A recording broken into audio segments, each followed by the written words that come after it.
Hi കൂട്ടുകാരെ, സെലം ക്ലാസ്സിലേക്ക് സ്വാഗതം. ഇന്ന് ഇതേപോലെ ഒരു 10-15 കുഞ്ഞുള്ളി എടുത്തിട്ടുണ്ട്. ഇത് വെച്ചുള്ള ഒരു റെസിപ്പി നോക്കാം. ഈ കുഞ്ഞുള്ളി എല്ലാം കുക്കറിലോട്ട് ചേർത്ത് കൊടുത്തിട്ടുണ്ട്. ഒരു 15 കൊച്ചുള്ളി ഉണ്ട്. ഇതിലേക്ക് 1/2 ഗ്ലാസ് സാമ്പാർ പരിപ്പ് എടുത്തിട്ടുണ്ട്. അതും കൂടെ ചേർത്ത് കൊടുക്കുക.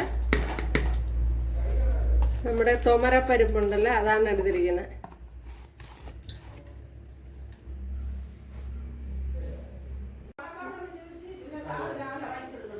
ആവശ്യമായ വെള്ളം ചേർത്ത് കൊടുത്തിട്ടുണ്ട്. അതിലേക്ക് ഉപ്പ് ചേർത്ത് കൊടുക്കുക.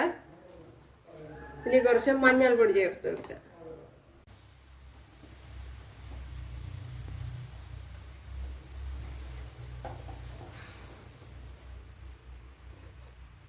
ഇതിലേക്ക് തേങ്ങ ചേർത്ത് കൊടുക്കാം.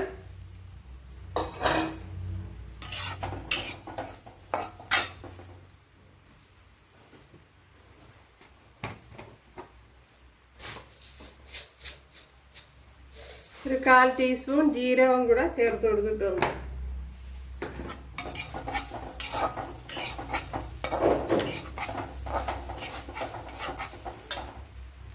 ഒരു ചെറിയ പീസ് ഇഞ്ചിയും കൂടെ ചേർത്ത് കൊടുക്കാം.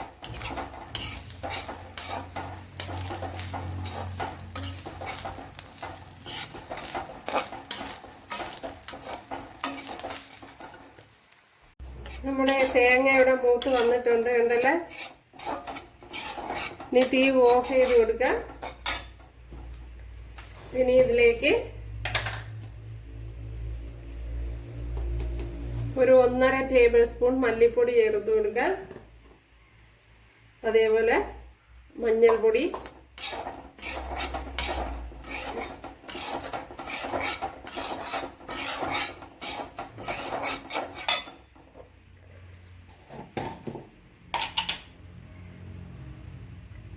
ഇനി ഇതിലേക്ക് 1 ടീസ്പൂൺ മുളക് പൊടി ചേർത്ത് കൊടുത്തിട്ടുണ്ട്, ഉണ്ടല്ലോ. ഞാൻ ഇപ്പം തീ ഓഫ് ചെയ്തിട്ടാണ് ചെയ്യുന്നത്.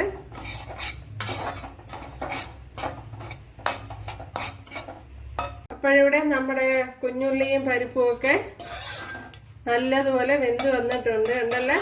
ഞാൻ 2 വിസിലാണ് കൊടുത്തത്. മീഡിയം തീയിൽ ഒരു 2 വിസിൽ. ഇപ്പോൾ ഇതിലേക്ക് അരച്ച് വെച്ചിരിക്കുന്ന അരപ്പ് ചേർത്ത് കൊടുക്കുക, ഉണ്ടല്ലോ. ഇപ്പോഴാ മസാലയെല്ലാം അരപ്പെല്ലാം ഒഴിച്ചു കൊടുത്തിട്ടുണ്ട്, ഉണ്ടല്ലോ.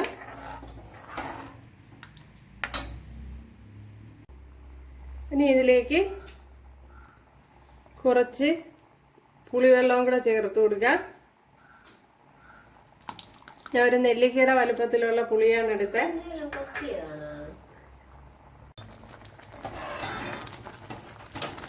ഇത് തന്നെ മതിയാവും.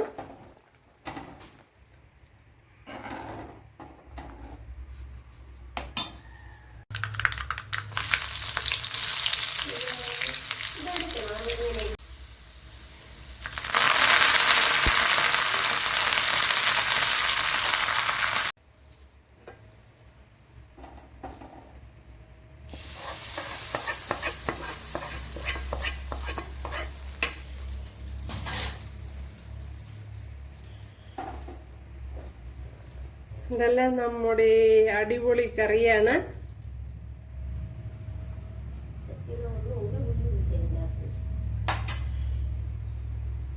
അപ്പോൾ കൂട്ടുകാരെല്ലാവരും ചെയ്ത് നോക്കുക. ഇഷ്ടമായാൽ ഒന്ന് സബ്സ്ക്രൈബ് ചെയ്ത് സപ്പോർട്ട് ചെയ്യുക. അടുത്തൊരു വീഡിയോ ആയിട്ട് കാണാമെന്ന് പറഞ്ഞുകൊണ്ട് എല്ലാവർക്കും താങ്ക്സ്.